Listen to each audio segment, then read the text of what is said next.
नमस्कार, मैं अंजलि मिश्रा। स्वागत है आपका हमारे चैनल में। दिल्ली के उप मुख्यमंत्री मनीष सिसोदिया की मुश्किलें एक बार फिर बढ़ने वाली है, क्योंकि दिल्ली शराब घोटाले मामले में जहां उनसे पहले दिन 9 घंटे से ज्यादा पूछताछ की गई है, तो दूसरी तरफ अब एक बार फिर से सीबीआई उन्हें पूछताछ के लिए बुलाने की फिराक में है। जी हाँ, बिल्कुल सही सुना आपने। सूत्रों के हवाले से एक खबर आ रही है कि पहले दिन की जो पूछताछ हुई मनीष सिसोदिया से, जो सवाल तकरीबन आपको बता दें कि 50 सवाल पूछे गए थे, उन सवालों का जवाब एज एक्सपेक्टेड नहीं था, उन सवालों का जवाब संतोषजनक नहीं था, जिसके बाद एक बार फिर से समन जारी करने की फिराक में जो है सीबीआई है वो नजर आ रही है कि एक बार फिर उन्हें बुलाए जाएंगे और फिर उनसे पूछताछ की जाएगी।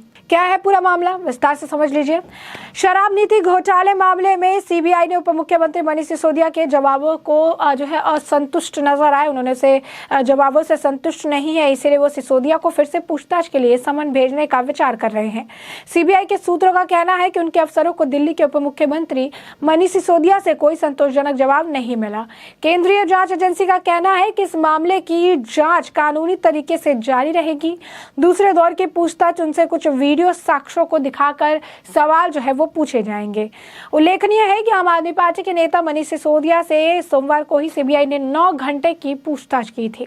इस दौरान उनसे दिल्ली के शराब घोटाले के संबंध में तकरीबन 50 सवाल एक के बाद एक पूछे गए थे, लेकिन सिसोदिया ने यह आरोप लगाया कि पर आम आदमी पार्टी छोड़ने और जांच एजेंसी के मुख्यालय में भाजपा में शामिल होने का दबाव बनाया जा रहा है। उन्होंने सीबीआई पर आरोप लगाया और उनसे ये कहा कि उनके खिलाफ यह मामले ऐसे ही चलते रहेंगे।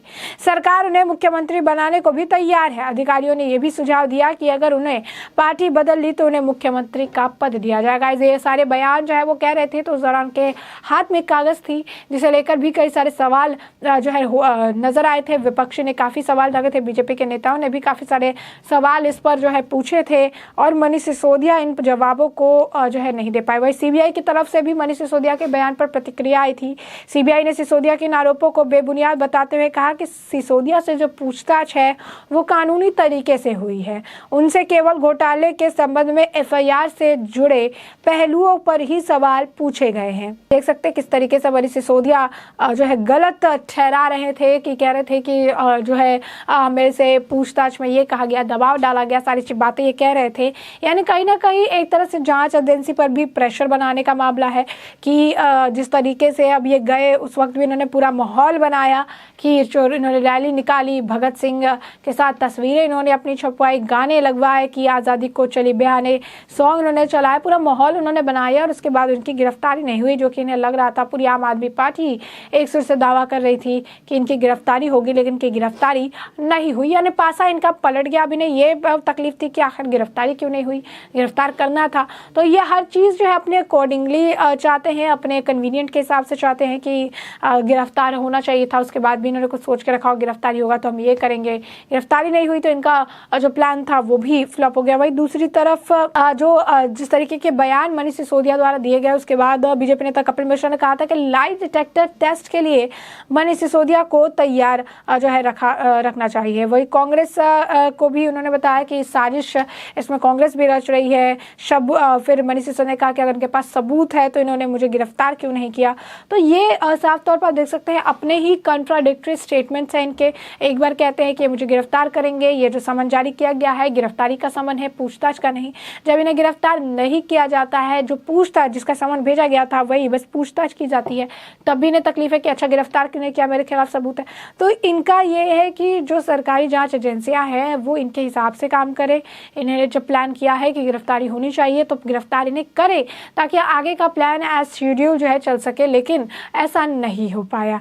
वहीं दूसरी तरफ जो है दूसरे दौर की पूछताछ की बात भी सामने आ रही है, क्योंकि सवालों के जो जवाब इन्होंने दिए वो संतोषजनक नहीं थे। तकरीबन 50 सवाल पूछे गए मनीष सिसोदिया से कि क्या कुछ जो है उनका इन्वॉल्वमेंट है, किस तरीके से इन्वॉल्वमेंट है, और मनीष सिसोदिया इन सवालों के जवाब संतोषजनक नहीं दे पाए।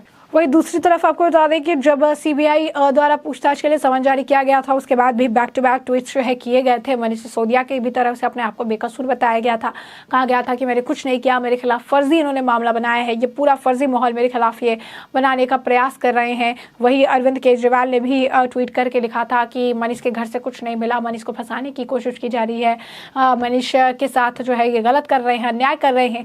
ये सारी ट्वीट बाजी जो है वो देखने के लिए मिली। बात करें मनीष सिसोदिया को लेकर तो लगातार जो है अपने तरफ से बीजेपी की तरफ से जो है प्रतिक्रिया देखने के लिए मिली थी। लोगों ने कहा था कि किस तरीके से जो है इन्होंने सारी चीज़ों को बरगलाया, किस तरीके से इन्होंने सब चीज़ों को खराब करने की कोशिश की। कपिल मिश्रा ने तो यहाँ तक कह दिया कि ये जो जिस तरीके से मुंह पर झूठ बोलते हैं, उन्हें तो पहले इसके लिए माफ़ी मांगनी चाहिए और उसके बाद उन्हें लाई डिटेक्टर टेस्ट के लिए भी तैयार होना चाहिए, क्योंकि इनके जैसा झूठ कोई भी नहीं कह सकता है। बड़ा आरोप लगाया था उन्होंने सीबीआई पूछताछ के बाद कि मुझसे कहा गया था कि आम आदमी पार्टी छोड़ दीजिए, भाजपा ज्वाइन कर लीजिए, अगर आप ऐसा करते हैं तो आपको मुख्यमंत्री पद का भी ऑफर दे देंगे। और कई सारे बयान जो इस तरीके के स्टेटमेंट थे। इस दौरान के हाथ में कागज़ थी जिससे वो पढ़कर ये चीज़ें बोल रहे थे, जो ज़्यादातर देखने के लिए मिला। जिसके बाद सवाल जो है वो पूछे गए थे कि किस तरीके से सारी चीज़ें। कपिल मिश्रा ने तो यहाँ तक भी कहा था कि अगर शाम 5 बजे तक ये माफ़ी नहीं मांगते हैं तो फिर इन्हें लाई डिटेक्टर टेस्ट पे बिठाना चाहिए और पूछना चाहिए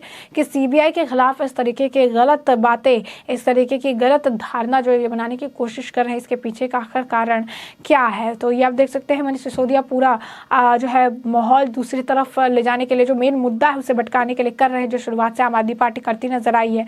मुद्दा शराब घोटाले का है लेकिन इसको गुजरात चुनाव से जोड़ देते हैं। मुद्दा शराब घोटाले का है लेकिन इसे एजुकेशन मॉडल से जोड़ देते हैं। मुद्दा शराब घोटाले का है लेकिन इससे दिल्ली के डेवलपमेंट को जोड़ देते हैं। मुद्दा शराब घोटाले का है लेकिन एक ट्वीट शराब घोटाले को लेकर नहीं आती है। शराब घोटाला मामला जो है वो तब संज्ञान में आया था जब दिल्ली एलजी को लगा कि पेपर्स के साइन से लेकर पेपर के जो काम किए गए हैं उनमें कुछ जो है चीज़ें गलत हुई है। और जब मामला सीबीआई तक पहुंचा उसके तुरंत बाद ही इन्होंने अपनी नई शराब नीति को वापस ले लिया। उसके बाद एक वीडियो भी सामने आई थी और इसके बाद जब समझ आया कि इस सारी चीज़ों में कुछ ना कुछ जो है परेशानियां हैं, जिसके बाद विनय सक्सेना जो कि दिल्ली के उपराज्यपाल है, उन्होंने सीबीआई को इस मामले में हस्तक्षेप करते हुए इस पूरे मामले की जांच करने का जो है रिक्वेस्ट किया था। जिसके बाद सीबीआई इस पूरे मामले की जांच करने लगी। कई सारे आरोपी बनाए गए जिसमें आरोपी नंबर 1 मनीष सिसोदिया बने और आरोपी नंबर 5 विजय नायर की ऑलरेडी गिरफ्तारी हो चुकी है। इसमें शुभेंदु अधिकारी, आपको बता दें कि इसमें एक और व्यक्ति है, उनकी भी गिरफ्तारी हुई है। और लगातार इस मामले को लेकर अलग अलग जगहों पर छापेमारी देखने के लिए भी मिली, क्योंकि काफ़ी बड़ा रैकेट है। काफ़ी सारे शराब माफिया से लेकर शराब बड़े कारोबारी भी इस पूरे मामले में इन्वॉल्व है। ऐसे में छापेमारी हर जगह देखने के लिए मिली ताकि जो सबूत है वो इकट्ठा किए जा सके। इसके बाद सिसोदिया के खिलाफ कुछ दस्तावेज निकलकर सामने आए जिसको लेकर, क्योंकि कहा जा रहा था कि जो दफ्तर में जब छापेमारी हुई थी उस दौरान कुछ दस्तावेज मिले थे जो ये कहा जाता है कि सरकारी ऑफिशियल्स के पास नहीं होना चाहिए।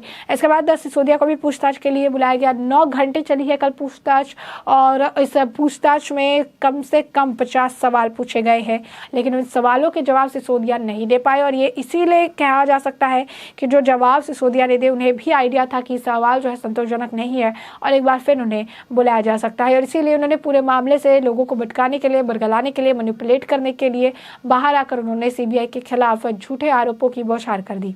तो ऐसे में देख सकते हैं सीबीआई एक बार फिर मनीष सिसोदिया को पूछताछ के लिए बुला सकती है। सूत्रों के हवाले से खबर है कि सवालों के जवाब संतोषजनक नहीं थे, वीडियो दिखाकर कई सारे सवाल इनसे पूछे जाएंगे।